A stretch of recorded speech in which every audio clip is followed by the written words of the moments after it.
we ought not to pass anything, because putting more money into the system we already have is an enormous mistake. Let people choose. There are a lot of people who want a single payer. Let them choose a single payer for themselves. We don't have to force everybody into a single payer, but there are those who would like to have one, just like everybody over 65 has one. You know, if the Republicans would admit what they're really trying to do, which is to get rid of Medicare, at least be honest, but they know that's political suicide. So they're calling Medicare socialized medicine. They're calling Obama's plan socialized medicine. That is just total nonsense. And it's more of the kind of stuff that we saw 15 years ago when President Clinton tried to reform the healthcare system, and I don't think we have to put up with it. So we'll go back to what Arshad and Jim were saying earlier. You have the power. I don't have the power to fix this, but you do, and we're going to work really hard. We'd like 250,000 of you to sign petitions for the Congress to know that we're serious about this. We need to have a public option in this plan. If it's not in this plan, it's not worth the $635 billion that's on the table for this, because all we're doing is pouring money into a system that doesn't work. This is not just about the uninsured. This is about our economy. I'm very supportive of what this president has done so far.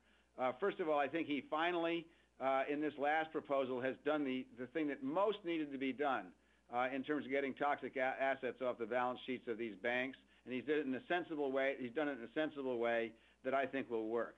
Second of all, health care reform is not just a matter of justice for uninsured people or people who are ill who can't get insurance.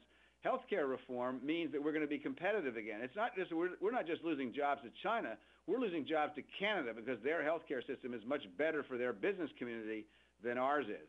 And thirdly, the president's long-term view of fixing the economy is we've got to have an education system that works again.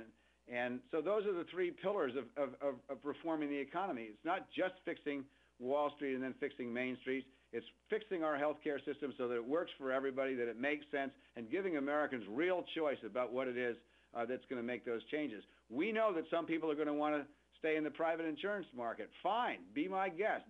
Lord bless you. If you like the private insurance market, you should stay in it. And we have no problem with that. All the systems around the world, even Britain's, which is the most socialized in the world, has a private insurance market. We have no problem with that, but give the American people a real choice.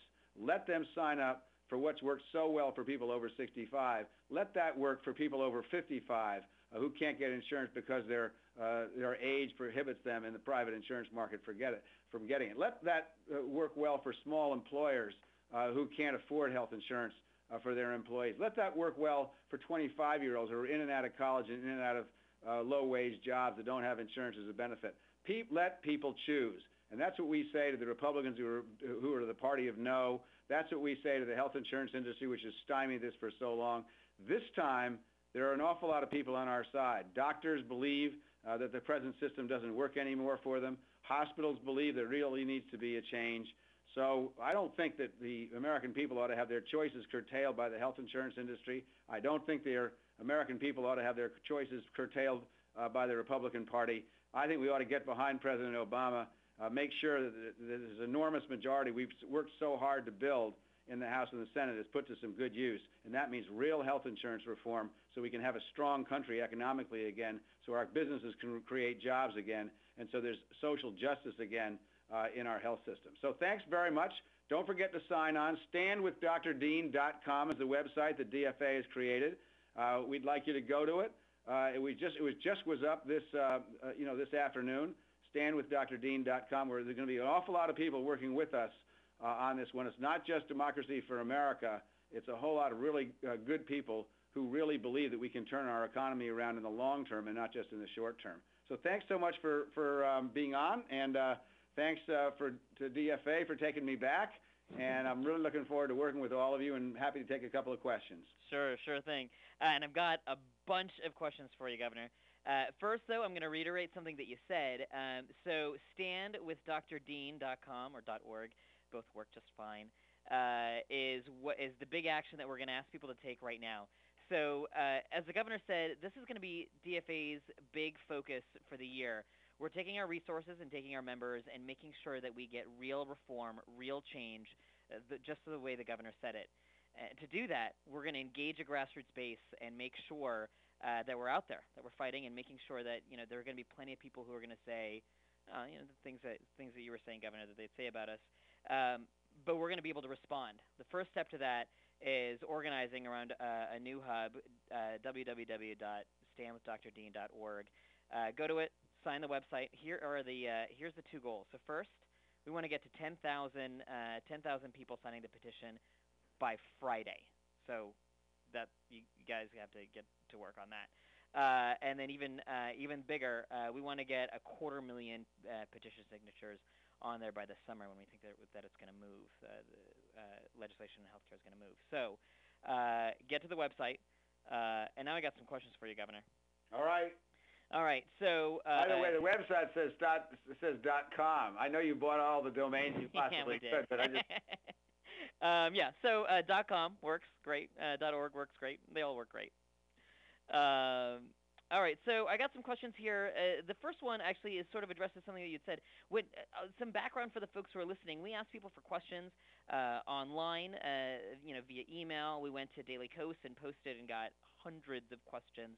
And, of course, you can IM your questions in or email your questions in, field@democracyforamerica.com or DFA birthday call. And if we can't answer them tonight because of time, we certainly can try to answer some of them tomorrow and the next day by email. Oh, great. Good deal. So I've got one here this is one from Daily Kos. I'll start off with that one. And the guy's name is, the person's name is Amateur Chef. Do we need a single-payer system to achieve universal coverage? Look, the nice thing about the president's plan is that you don't have to make that choice. You know, when I was governor, we had a big fight over whether we should have a single payer or not, and the result is that the only reform we got was to have universal health insurance for everybody under 18. Now, that's a big step forward. But I think, the thing I like so much about President Obama's plan is that you don't have to have that fight. Let the American people choose. I think a fair number of the American people will choose Medicare, which is a single payer. It's been around since '64. Interestingly, when it was enacted in 1964, not a single Republican in the Senate voted for it. How times haven't changed for the Republican Party. But I don't think we ought to have the fight about whether we should or shouldn't have a single payer. I think we can let the American people decide for themselves if they want to be in a single payer or not. The answer is if you can't get insurance for some reason in the private sector, even if you want it, then you can certainly opt into a single payer. If you prefer to be in a single payer because it's cheaper and it's less costly to administer and it's simpler, then you can just sign up for Medicare for the public option.